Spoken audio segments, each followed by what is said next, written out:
There are hundreds of people who think they are possessed and all this. There is a science like that. One can use energies negatively to cause harm to somebody else. A cobra also has a certain influence on this life simply because it holds its breath for long periods of time. Don't take body lightly. It's not a small imprisonment. But when one realizes how they got in, now they know how to live.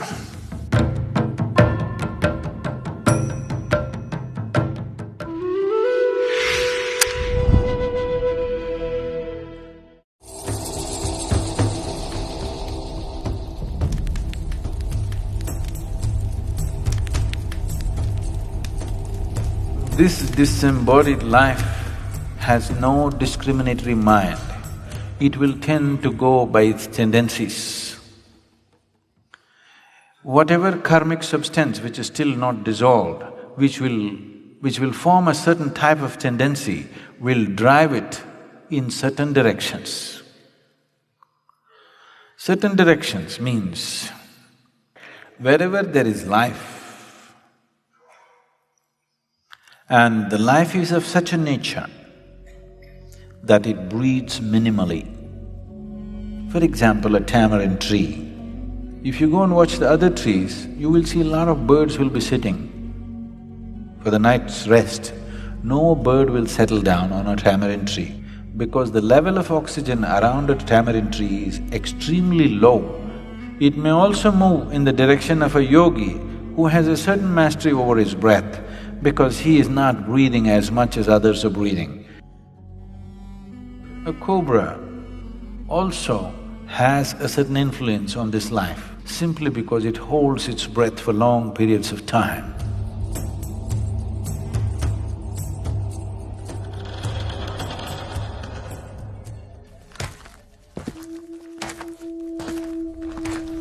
There are hundreds of people who think they are possessed and all this. There is a science like that. One can use energies negatively to cause harm to somebody else. It's mostly receded, very little of that is happening. But if you live in certain areas, certain parts of the country, this is very rampant. One thing is, if you have such impacts, you come and sit in the sphere of Dhyanalinga,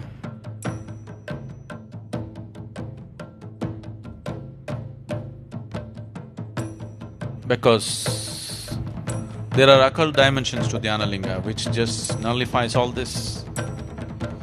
One Paurnami or Amavasya when things are more receptive for you, just one day, just sit there and go, that's all. It gets taken care of.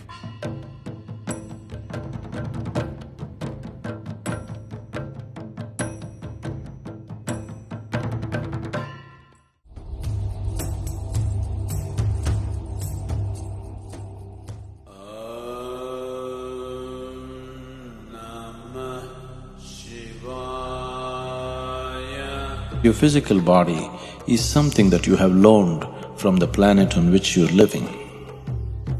When the time comes, the planet will claim it back. But the other dimensions of you, especially the karmic shell, continues to play. If it is in a certain level of awareness, the disembodied being is in a certain state of pleasantness. It is this that is being referred to as heaven, because they have left their physical body in a certain state of awareness. They enjoy the sweetness at a certain period of time. A holiday, a vacation, before you take on another physical body. Similarly, if people live in certain states of fear, anxiety, anger, in certain states of ignorance, the karmic shell has acquired a certain kinds of unpleasantness about itself. This unpleasantness is what we refer to as hell.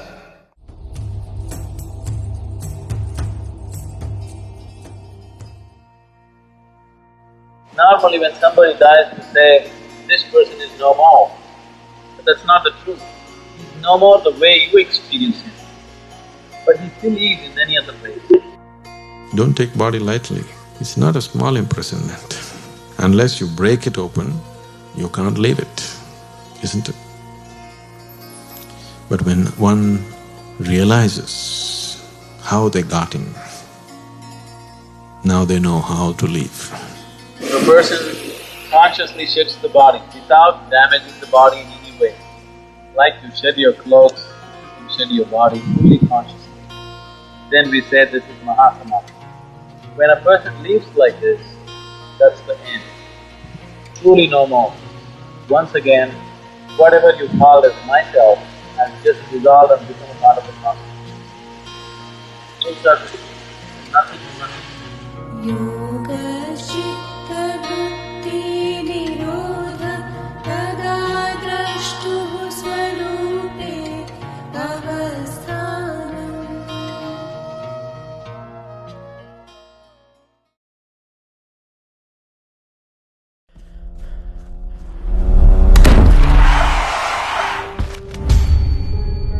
What happens to dead people? Do they become ghosts? Do they haunt houses? Do they possess you? Sadhguru demystifies the dead. When a person dies and his information is not done, his prarabdha is not done, then life is still vibrant, but body is gone. Whatever karmic substance which is still not dissolved, which will form a certain type of tendency, will drive it in certain directions.